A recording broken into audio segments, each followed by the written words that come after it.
I remember the very first time I had the courage to say no to my husband. It was a moment that stayed with me forever. The room was completely dark, and for a long time, he did not say a single word back to me. He just lay there in the quiet darkness of our bedroom, with his back turned away from me. I could hear him breathing very slowly and very steadily. It was the kind of breathing a man does when he is thinking hard and deciding something important. Outside, I could hear the wind brushing against the wooden side of our house. Down in the kitchen, the wood stove was making little ticking sounds as it cooled down for the night. But the loudest thing I could hear was the heavy, thumping sound of my own heart beating in my ears. I waited for him to get mad. I waited for him to start a fight or say something mean. I waited for anything at all to happen, but he gave me nothing but silence. In our small community, having a husband give you nothing was the most scary answer a wife could ever get. The second time I said no to him was just 8 days later. And then, 8 days after that, I finally learned what happens to wives who refuse their husbands twice. I learned it the way we women in our community always learn things, quietly and in a roundabout way. Another woman pulled me aside while we were all helping to build a barn. She spoke to me without ever really looking at my face. Before I tell you the things she whispered to me, I should tell you who I am. My name is Martha. I am a person who wants to share the stories that were never supposed to be told. I grew up in a very strict religious group in a place called Geauga County, which is in Ohio. I got married when I was only 19 years old, and I finally left that life when I was 26. When I walked away, I was carrying one suitcase and a silence that felt heavier than anything I had ever held. If you want to keep hearing these true stories from someone who lived behind the traditional prayer cap, please stay close to this circle and show your support. And please, tell me in your heart if you have ever been told that saying no was a bad thing or a sin. I was taught that every single day of my life. I really need you to understand something before I go any further into my story. In the world outside our community, when a wife says no to her husband, that is usually the end of the talk. But in my home, that no was just the start of something very different. It wasn't about someone hitting me or screaming at me. It was something much quieter and in many ways much worse. It was like a slow turning of the whole community away from you. It happened so slowly that you almost didn't notice it until you were already standing all by yourself. The way our people think about marriage comes from one short sentence in the Bible. It is a sentence I heard more times than I can even count.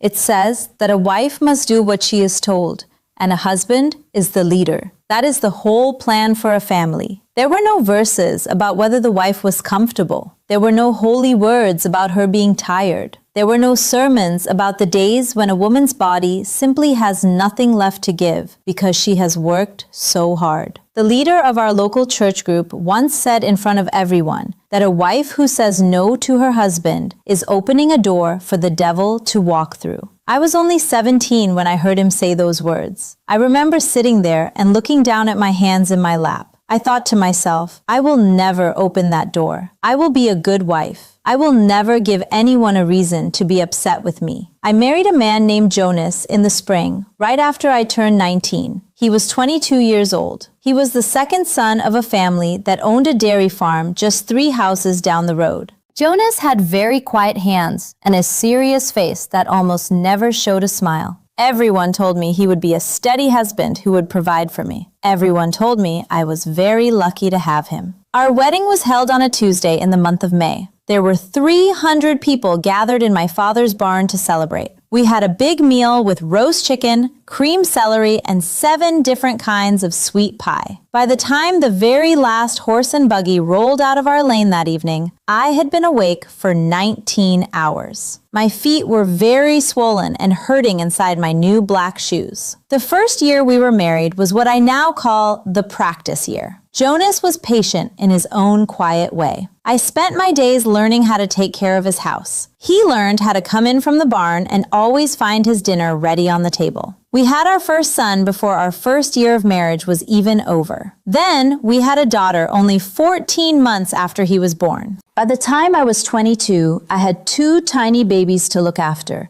I had a whole house to run, 3 big meals to cook every single day, a garden to take care of, and laundry that I had to scrub by hand using an old machine my father built for me. And through all of this, I had a husband who did not understand why I would sometimes fall asleep right at the kitchen table with a spoon still in my hand because I was so worn out. The night I said no for the first time, I had been awake since 4 o'clock in the morning. My baby had been sick for 3 nights in a row, so I hadn't slept much. My oldest child had a fever that kept coming and going. That afternoon, I had canned 48 jars of tomatoes, and my back felt like something inside it had broken and would never feel right again. When Jonas reached for me in the dark that night, I put my hand softly on his arm. I whispered to him, "Not tonight, please. I just need to sleep." He went completely still. That is the part I remember the most. The way he just stopped moving. I could feel his arm under my hand, and I could feel his breathing change. It felt like the whole room became heavy.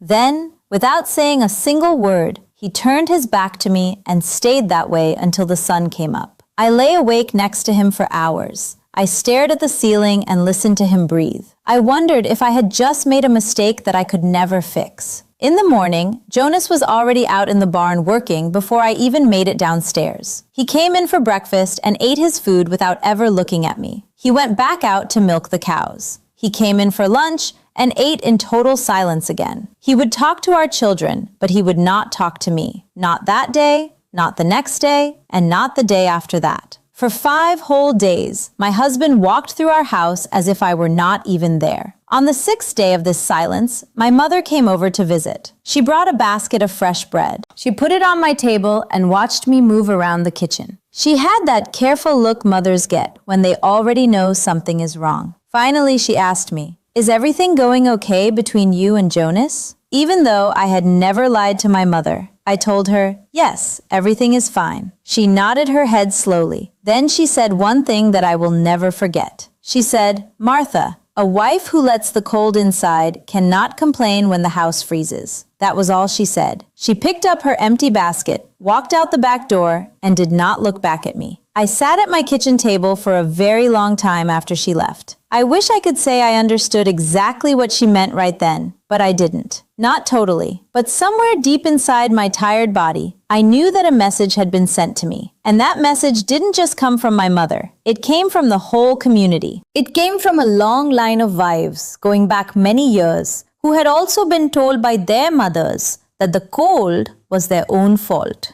That night, when Jonas reached for me again, I did not say no. But I did not say yes either. I said nothing at all.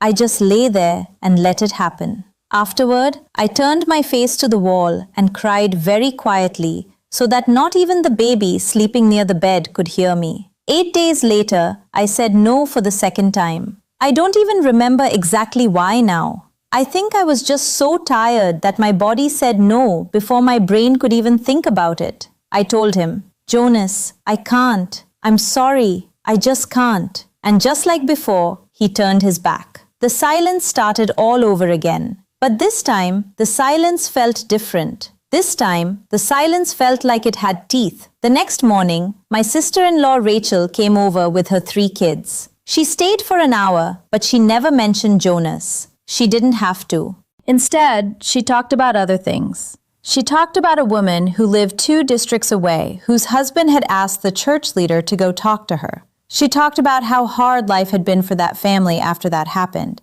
She mentioned that the leader eventually had to bring in the woman's father and her brothers to deal with her. Rachel told me all of this while she sat at my table drinking coffee. She never looked me in the eye.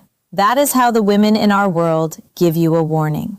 3 days after Rachel's visit, the wife of our church leader showed up without telling me she was coming. She didn't say why she was there. She just drank her coffee and asked about my kids. She looked very slowly around my kitchen. She looked at my floor, my dishes, and even the dust on top of my pie cabinet. Then she said very gently, "A wife's first job is to make sure her husband is at peace, Martha. Everything else comes after that. Everything."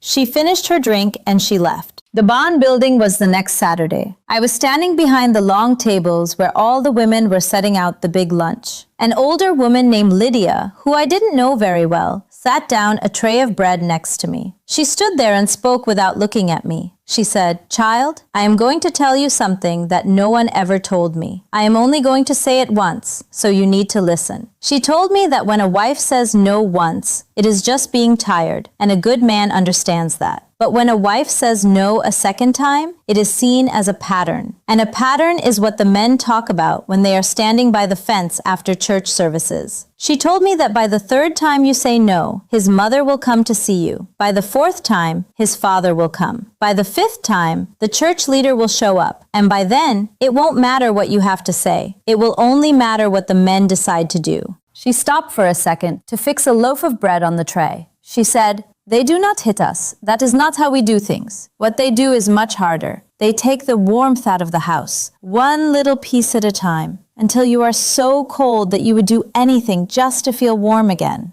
Lydia explained exactly how it happens. First, your husband stops talking to you. Then, your mother-in-law stops coming over to visit. Then, your sisters always seem too busy on the days you were supposed to see them. Then, the women at church start sitting on the other side of the room away from you. Even your own mother starts looking at you like you are a field that didn't grow any crops. And then, one morning you wake up and realize that the whole world has gone quiet around you. The only door that is still open is the door back to his bed. So you walk through that door and the warmth comes back. Everyone starts smiling at you again. You try to tell yourself that it was your own choice to go back. Lydia finally looked at me then, just for a tiny moment. She said, "It was not your choice, Martha. It was never your choice. But we don't have a word for that in our language, so we just call it being a good wife." Then she picked up her tray and walked away. I stood there behind that table with my hands on the wood, and I felt like my whole life was changing right in front of my eyes. I want to tell you that I went home that night and stood up to Jonas. I want to tell you we had a big, honest talk and everything got better, but that is not what happened. What happened is that I went home, I cooked dinner, I washed the children, and I lay down next to my husband in the dark. I let the warmth come back because Lydia had told me the truth. And the truth was that the price of saying no was too high for me to pay yet. I had 2 small children. I had no money of my own. I had a whole community that would protect my husband and leave me all alone outside every door I had ever known.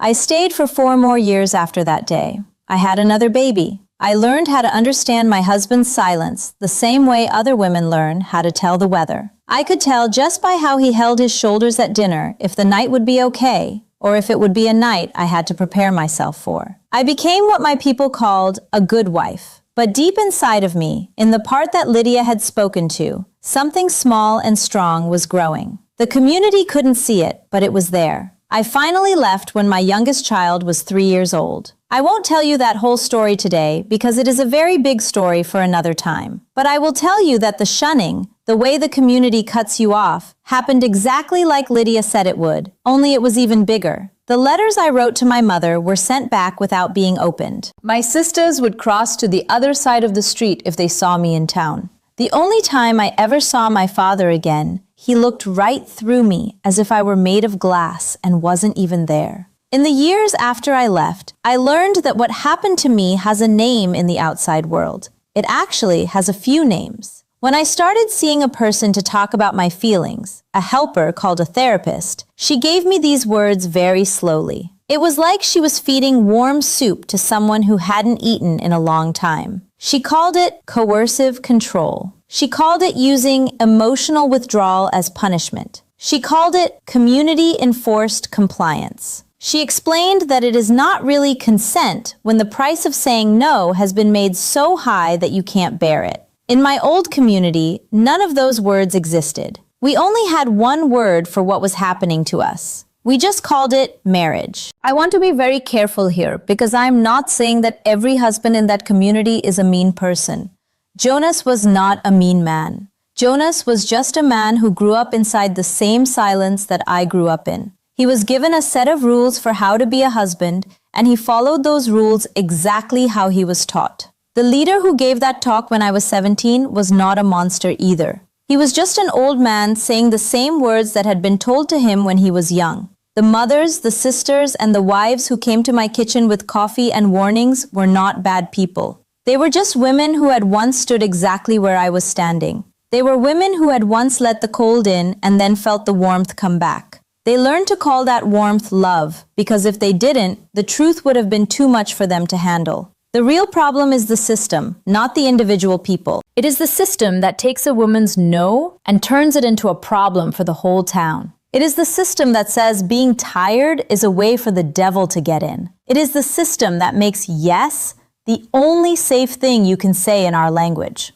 If you grew up in a place where you felt like your own body did not belong to you, I want you to know that I see you. If you ever lay in the dark next to someone and said yes because you were just too tired to fight what saying no would cost you, I want you to know that I see you. If anyone ever told you that being a good person meant making yourself smaller until there was nothing left of you, I see you. You are not weak. You were just trying to survive inside a system that was built to make sure you had to pay a price for your own choices. Lydia passed away 2 years before I finally left. I went to her funeral. I stood at the back of the room in my simple dress and my prayer cap. I watched as they buried her next to her husband, whom she had been married to for 51 years. I thought about that morning behind the bread table. I thought about how she looked at me for just 1 second and gave me a terrible but wonderful gift by telling me the truth out loud. She is the reason I knew what I was leaving behind when I finally walked away. She is the reason I am here today telling you this story. If this story felt important to you, please share your thoughts with me. Tell me what part you remember the most. Tell me if you have your own Lydia, a woman who told you the truth when no one else would. And if you want to keep hearing these stories from behind the prayer cap, the stories that were never supposed to leave the kitchen, please stay with us in this space. There is so much more that I still need to say. Until the next time we talk, please remember this. Your no is a whole sentence all by itself. It always has been. No kitchen, no community, and no quiet man with his back turned in the dark has the right to make it mean anything less than that.